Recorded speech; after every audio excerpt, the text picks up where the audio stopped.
কিলোমিটাৰৰ পৰা গৈ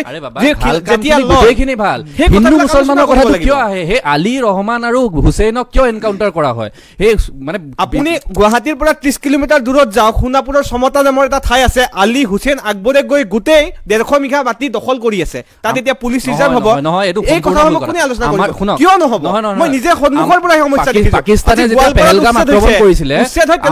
আমাৰ কাজিয়াটো কিন্তু পাকিস্তানৰ মানুহৰ লগত নহয় পাকিস্তানৰ সন্ত্ৰাসবাদীৰ বিৰুদ্ধে ঠিক তেনেকৈ আমাৰ কাজিয়াটো কিন্তু মুছলমান মানুহৰ লগত নহয় মুছলমান প্ৰব্ৰজনকাৰীসকলৰ বিৰুদ্ধে যিসকল বাংলাদেশৰ পৰা অনিয়ম কৰি পেলাই অসমলৈ আহিছে মুছলমান মানুহক কিন্তু আমি বেয়া নাপাওঁ আমি মুছলমান আলী হুছেইন আৰু আকবৰ হলে টুপি পিন্ধা আৰু লুঙ্গি পিন্ধা মানুহ হলে জহলা সম্পূৰ্ণৰূপে ভুল কথা বিজেপি এনেকুৱা এটা পৰিৱেশ কৰিব বিচাৰে বিজেপিৰ চৰকাৰ চলি আছে আজি এনেকুৱা এটা পৰিৱেশ কৰিব বিচাৰে থকা কাৰণে চৰকাৰ চলি আছে কেৱল গেৰুৱা পিন্ধা মানুহে অসমত থাকিব পাৰে গেৰুৱা পিন্ধা মানুহে চৰকাৰখন কেৱল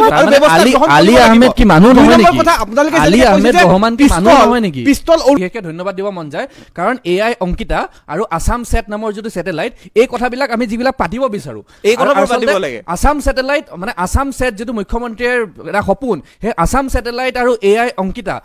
আমাৰ অসমক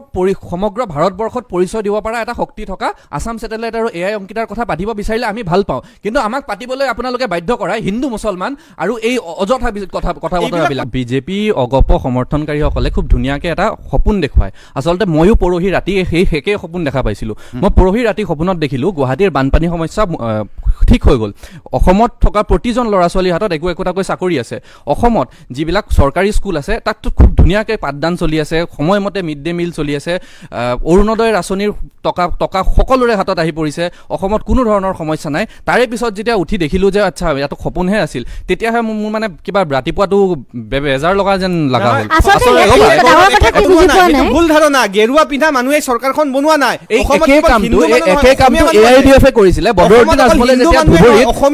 কেৱল মুছলমান কাৰ্ড খেলি পেলাই ইলেকশ্যন জিকিব বিচাৰিছিলে সমগ্ৰ ধুবুৰীৰ মানুহে কিন্তু বদৰুদ্দিন আজমলক আঁতৰাই পেলাই সমগ্ৰ ভাৰতবৰ্ষতে আটাইতকৈ বেছি ভোটত কিন্তু ৰকিবুল হুছেইনক জিকাইছিলে তেওঁলোকৰ মেছেজটো এনেকুৱা আছিল সামগ্ৰীত পৰাজয় বৰণ কৰিছে 25 বছৰ শাসন কৰাৰ পিছত কিয় পৰাজয় কৰিব প্ৰতিষ্ঠান বিৰোধী থৌ তেওঁৰ কেলেংকাৰী তেওঁ উন্নয়ন কৰিব পৰা নাই ৰকিবুলৰ কথা আপুনি নকব ৰকিবুল হৈছে সংখ্যালঘুৰ দালাল মই ৰকিবুলৰ কথা কোৱাই নাই হ'ব পাৰে নিজৰ পুত্ৰক জিকাব নোৱাৰিলে নেৰেটিভটো টুইষ্ট নকৰিব পিছত নহয় প্ৰথমতে আপুনি ক'লে আলী ৰহমান আৰু হুছেইন হলে অসমত থাকিবলৈ বেয়া এআইডিএফৰ কথা কৈ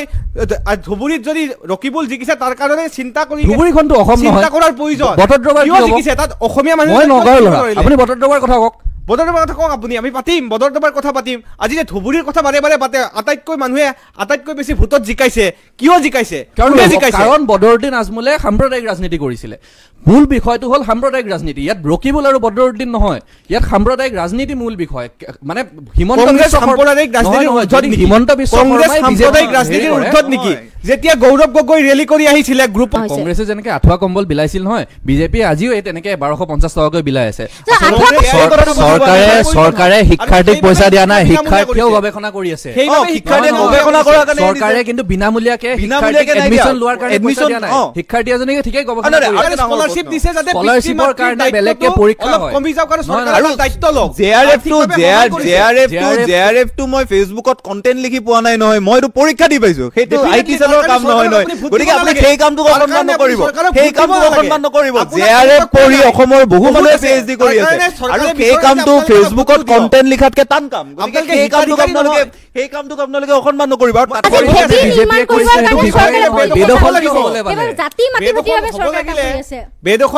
বেদখল উচ্ছেদ কৰিব লাগিব বেদখল হৈ আছে মানে বেদখল কোনে কৰিছে অসমীয়া বেদখল হৈছিলে কংগ্ৰেছৰ দিনত লুঙিটুপি ৰাজনীতি হৈছিলে বাংলাদেশৰ পৰা অহা অনৈতিক সংস্থাপনৰ কথা কৰিছিলে আপোনালোকে সংস্থাপনৰ বিষয়ে যেতিয়া সংস্কৃতি বিশ্ব দৰবাৰত যায় যেতিয়া জুমুৰ নাচা যেতিয়া চাহবাগানীয়া ছোৱালীকেইটাক পইচা দিয়ে মুন তালুকদাৰ আৰু গৌৰৱ এটা কথা ভাবিবলগীয়া হয় অসমীয়া ভাষাই দ্ৰৌপদী ভাষাৰ মৰ্যাদা পাইছে সেয়া চেলিউট ঠিক আছে শিৱসাগৰ চৰাইদেউ এনেকুৱাবিলাক জেগাবিলাকে আজি সমগ্ৰ ভাৰতবৰ্ষৰ যোনটো মানচিত্ৰ তাতে ঠাই পাইছে আগতকৈ বহুত বেছি মানুহে চিনি পায় চেলিউট কিন্তু আজি যেতিয়া আমি আৰ্টিফিচিয়েল ইণ্টেলিজেন্সৰ কথা পাতি আছোঁ এআইৰ কথা পাতি আছোঁ তেনেকুৱা সময়তে কিন্তু আমাৰ কলাৰ টিউন অসমীয়া মাজতে যোৱা যেতিয়া এবছৰমান আগতে যেতিয়া কলাৰ টিউনটো বিকৃত কৰি পেলাই ফোন কৰিলে যেতিয়া ভুল কলাৰ টিউন এটা মানে ভঙা অসমীয়াত যেতিয়া যায় তেতিয়াও কিন্তু আমাৰ চৰকাৰী ক'ৰবাত কোনোবাখিনিত নিজৰ এটা হেৰি থাকে মানে কৰিবলগীয়া থাকে আমি এআইৰ দিনত চৰকাৰী কলাৰ টিউনটো ভাবিবলৈ হয়তো সহজ, ভাবিবলৈ হয়তো স্বাভাৱিক কথা যে কিনো কিমান ডাঙৰ কথা, কিন্তু এইবিলাকে কিন্তু অসমীয়া জাতিটোক বা ভাষাটোক যথেষ্টখিনি ক্ষতি কৰে। আপোনালোকে যিটো কৈছে আমি কৈছো যে গুৱাহাটীৰ সমাজ প্ৰকৃত সমাজ নহয়, গাঁৱৰ কথা কৈ আছো আমি। আজিৰ তাৰিখত অনুভৱ কৰিব, আজিৰ তাৰিখত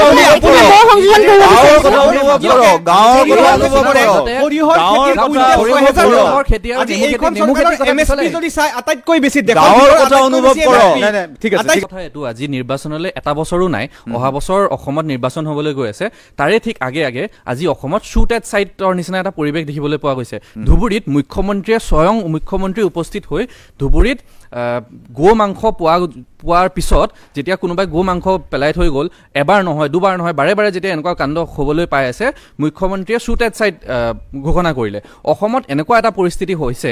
নৰ্থ ইষ্টত এনেকুৱা এটা পৰিস্থিতি হৈছে, কেন্দ্ৰীয় গৃহ মন্ত্ৰালয়ৰ মতে আফস্পা